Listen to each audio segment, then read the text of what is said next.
नमस्कार, राष्ट्रीय लोकवाणी में आपका स्वागत है। मैं हूं इंदु पात्रा और आइए सबसे पहले नजर डालते हैं अब तक की सुर्खियों पर।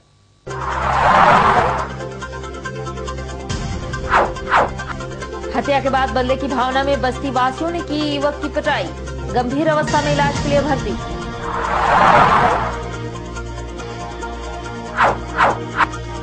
मानगो नगर विकास समिति ने जिला मुख्यालय पर किया प्रदर्शन।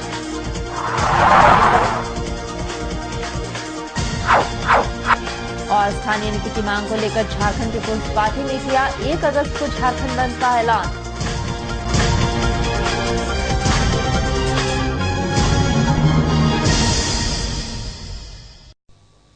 और अब खबरें विस्तार से।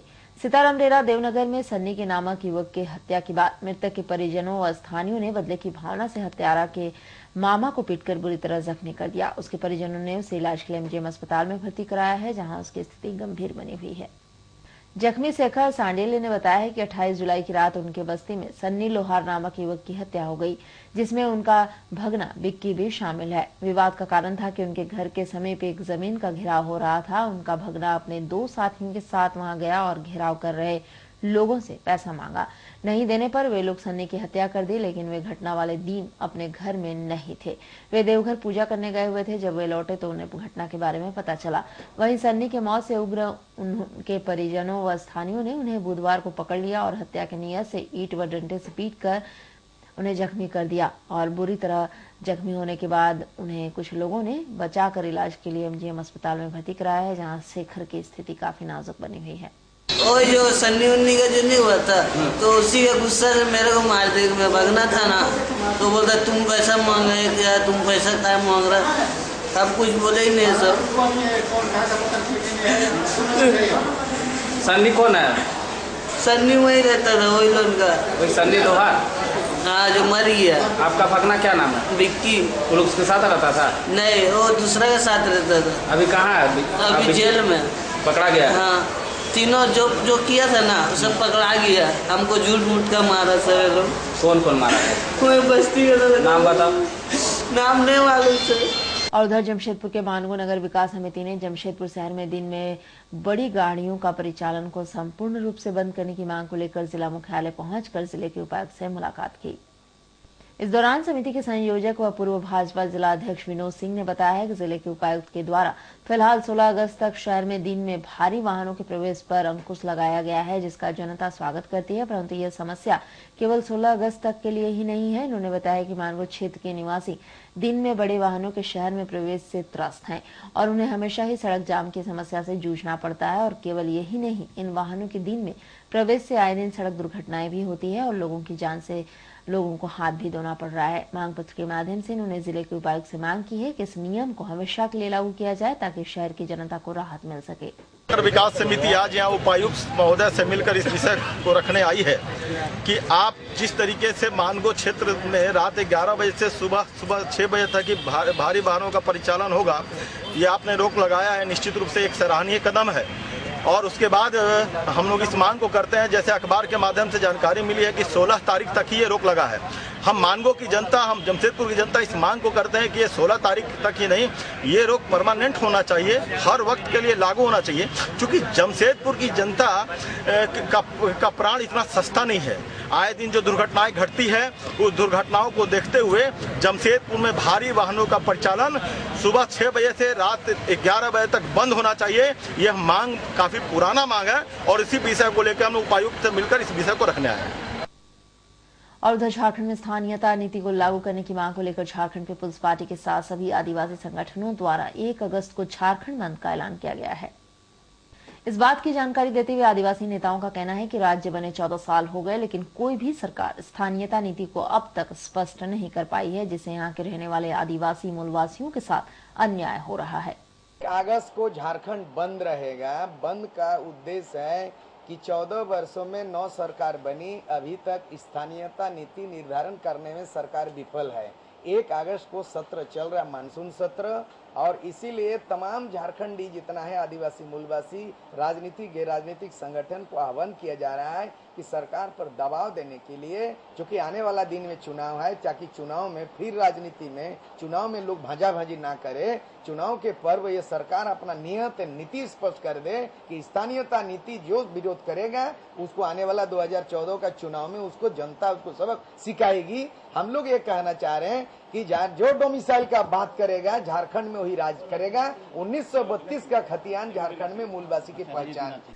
बुधवार को एमजीएम अस्पताल में जेनेटिक्स विंग की ओडीडी के लिए अधीक्षक व माइक्रोबायोलॉजी विभाग सहित अन्य विभागों के डॉक्टरों ने अस्पताल का दौरा किया। इस ओपीडी के खुलने के बाद एमजीएम अस्पताल में विभिन्न संक्रमित रोगों का जांच में आसानी हो जाएगी। एमजीएम कॉलेज के माइक्रोलॉजी विभाग के एचओडी डॉक्टर एसएस श्रीवास्तव ने बताया है कि झारखंड राज्य में 3 मेडिकल कॉलेजों में आईडीएचपी का लैब खुलने जा रहा है, जिसमें एमजीएम अस्पताल कॉलेज भी शामिल है। एमजीएम कॉलेज में आईडीएचपी के इंटीग्रेटिव डिजीज सर्विसेज प्रोग्राम के लिए रेफरेंस लेबोरेटरी खोलने का प्लान चल रहा है, जिसके लिए 8 अगस्त को रांची में आईडीएचपी के निदेशक डॉक्टर रमेश प्रसाद के साथ दिल्ली से आई टीम के साथ बैठक की जाएगी। बैठक में वे और प्राचार्य भी शामिल होंगे। इस बैठक में डीएमयू में हस्ताक्षर भी होगी। साथ ही वे लोग अपना प्रेजेंटेशन भी देंगे। इस लेबोरेटरी के खुलने के बाद तमाम संक्रमित बीमारियों की भी जांच होगी। यह लेबोरेटरी पूरे कोल्हान का होगा, जिसमें सभी पेरीफेरी से सैंपल इकट्ठा किया जाएगा। साथ ही डॉक्टर श्रीवास्तव ने यह भी जानकारी दी है कि इस लेबोरेटरी के लिए एमजीएम अस्पताल में जेनेटिक विंग का ओपीडी भी जल्द खुलेगा, जिसके रूम में के व ओपीडी व्यवस्था के वे लोग अस्पताल का निरीक्षण करने आए हैं। आईडीएसपी का ये झारखंड राज्य में 3 मेडिकल कॉलेज में खुलने वाला है, जिसमें कि एमजीएम में भी खुलेगा। कितना लैब यहाँ खुलेगा? यहाँ पर आईडीएसपी का इंटीग्रेटेड डिजीज सर्विलेंस प्रोग्राम के लिए रेफरेंस लेबोरेटरी खुलेगा, और जो कि 8 तारीख को रांची में डॉक्टर रमेश प्रसाद हैं डायरेक्टर आईडीएसपी के, उनके यहाँ दिल्ली की टीम आ रही है। उन लोगों के साथ मीटिंग हम लोग का फिक्स हुआ है, जिसमें कि एमयू को साइन होगा, जिसमें हमारे साथ प्रिंसिपल साहब रहेंगे, एमयू को साइन भी करेंगे और हम लोग को प्रेजेंटेशन देना है, सो दैट एमयू साइन होने के बाद फंड मिलेगा। तो हर एक तरह का बीमारी, संक्रमित बीमारी, फिर आपका चिकनगुनिया, डेंगू जितना है, इसका रिसर्च के वर्क होगा। और लैब भी मॉडर्नाइज यहाँ खुलने वाला। लैब कहाँ खुलेगा? ये रांची में रिम्स में MGM medical college microbiology college में और सैंपल हर एक पेरीफेरी से भी कलेक्ट होगा। कि कोल्हान का समझिए कि स्टेट रेफरेंस लैब और आईडीएसपी का आपका एमजीएम में। हम लोग जेनेटिक्स विंग के लिए भी, जेनेटिक्स विंग जो हमारे मेडिकल कॉलेज हॉस्पिटल में खुलेगा, उसी के लिए यहाँ पर ओपीडी चलाएंगे हम लोग, उसके लिए रूम देख रहे हैं। और उधर टाटा प्रबंधन के पूर्व चेयरमैन स्वर्गीय जेआरडी टाटा के 110वीं जयंती के वर्षगांठ पर टाटा स्टील की तरफ से JRD Tata inter school quiz प्रतियोगिता का आयोजन मोतीलाल नेहरू स्कूल के सभागार में किया गया, जिसमें मुख्य अतिथि के रूप में जिले के उपायुक्त की पत्नी श्रीमती गायत्री सिंह उपस्थित थी।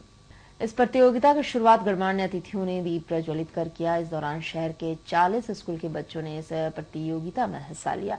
कार्यक्रम के दौरान स्कूली बच्चों से जेआरडी टाटा के जीवन पर आधारित सवाल पूछे गए। इस दौरान कार्यक्रम में उपस्थित एक्सएलआरआई की अधिकारी जेनी शाह ने बताया है कि प्रत्येक वर्ष जेआरडी टाटा की वर्षगांठ पर इस तरह के बच्चों का कार्यक्रम आयोजन किया जाता है और इस बार विजेताओं को विशेष पुरस्कार के साथ साथ कंपनी के निजी विमान में हवाई सफर भी कराई जाएगी।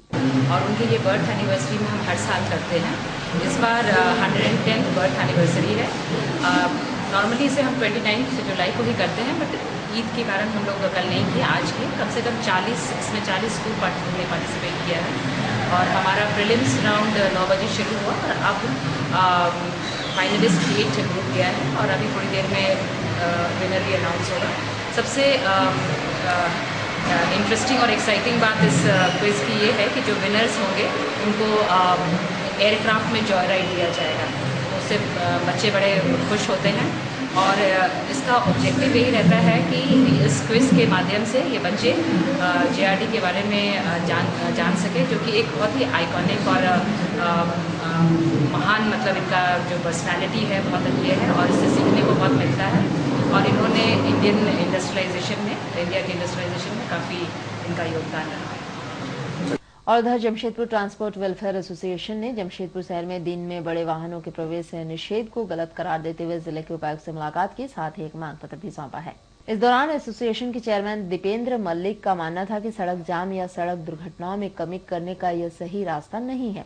इन्होंने बताया कि जमशेदपुर शहर एक औद्योगिक शहर है और यहाँ टाटा स्टील आज की तारीख में 9 से 10 मिलियन टन का उत्पादन कर रही है और जाहिर सी बात है कि पूरे भारतवर्ष में सबसे ज्यादा भारी वाहनों का प्रवेश जमशेदपुर शहर में होता है। उन्होंने बताया कि शहर के सड़कों का न तो चौड़ीकरण किया जा रहा है और न ही कोई फ्लाईओवर का निर्माण किया गया है। साथ ही बताया कि पूर्व में जो समय जिला प्रशासन ने तय किया था उसे सभी ने माना था, परंतु अब जो रात्रि का समय जिला प्रशासन ने निर्धारित किया है वो गलत है। मांग पत्र के माध्यम से उन्होंने मांग की कि इस विषय पर एक सामूहिक बैठक बुलाई जाए जिससे जिला प्रशासन, राजनीतिक दल तथा ट्रांसपोर्ट के लोग हों और उस बैठक में कुछ ऐसा समय निर्धारित किया जाए जो सर्वमान्य हो। पूर्व में आज के दिन भारतवर्ष के सबसे ज़्यादा मटेरियल डिस्पैच होता है, जिसके कारण गाड़ियाँ भी आती हैं। अब वो गाड़ियाँ को रोकना कहाँ तक उचित तो होगा। एक निर्धारित समय से गाड़ी रुकती है आज तक, उसमें हम लोग को कोई आपत्ति नहीं था। गाड़ी को चलना ही बंद हो जाए और ऐसे समय आए जो गाड़ी घुसे ही नहीं, तो एक्सीडेंट होने का ये समाधान नहीं है। जो एक्सीडेंट हो रहा तो उसके मद्देनज़र गाड़ी को घुसना ही बंद कर दीजिए, क्योंकि आपको पता होगा आज टाटा स्टील में 9 से 10 मिलियन टन हो रहा, रास्ता पहले से घट चुका है, कोई फ्लाईओवर नहीं है। अब इतनी गाड़ी जाएगा कहाँ? हम यही चाह रहे हैं एक उतना ही भर किया जाए जो सबका एक मान्यता हो, उसमें ट्रांसपोर्ट एसोसिएशन को भी बैठाए, सब जितने भी पार्टी के आदमी सब बैठे, एक सलाह मशवरा हो, विचार हो, उसके बाद एक नतीजा में आए जो कितने बजे से कितने बजे तक करने में ना तो ट्रांसपोर्ट व्यवसाय का क्षति होगा और ना माल ढुलाई में कमी आएगा।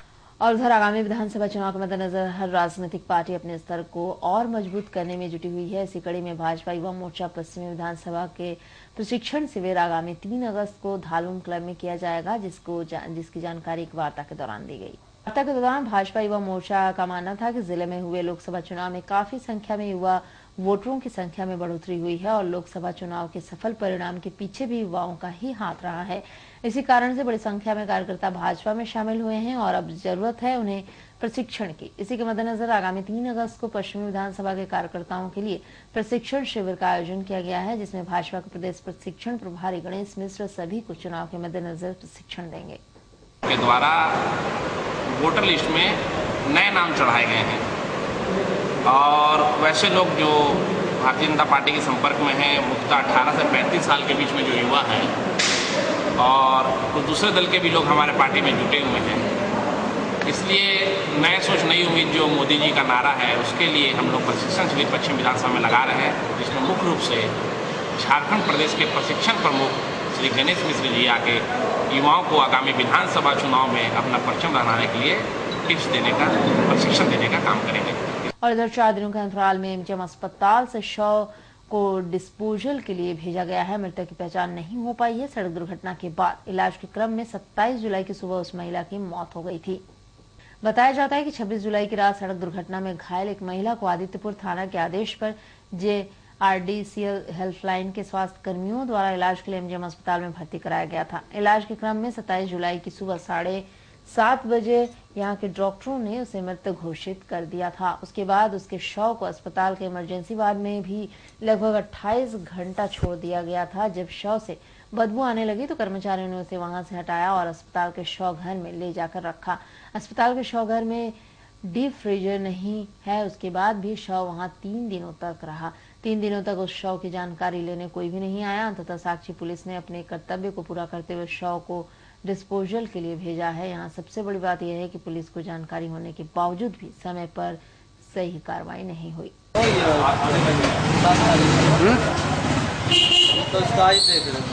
कब से ऐसे क्या सूचना क्या है?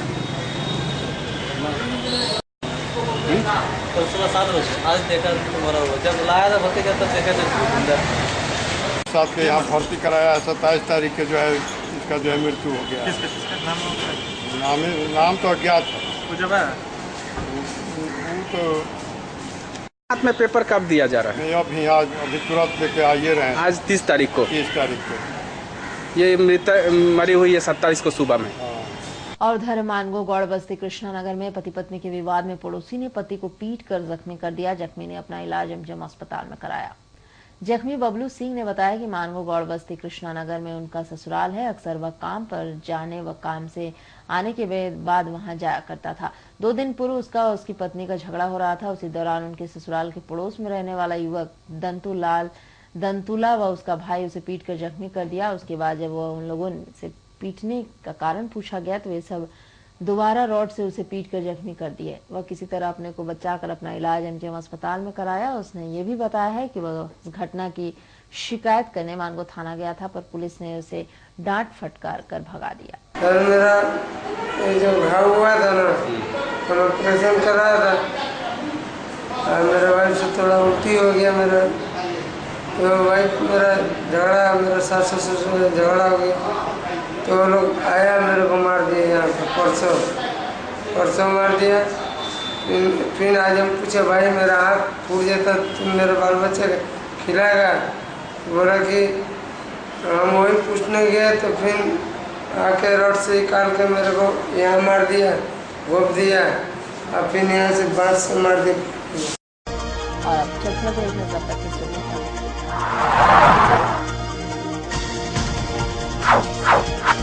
हत्या के बाद बदले की भावना में बस्ती वासियों ने की युवक की पिटाई। गंभीर अवस्था में इलाज के लिए भर्ती।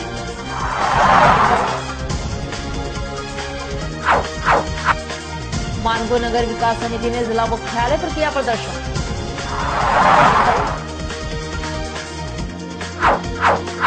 और स्थानीय नीति की मांग को लेकर झारखंड पीपुल्स पार्टी ने किया 1 अगस्त को झारखंड बंद का ऐलान।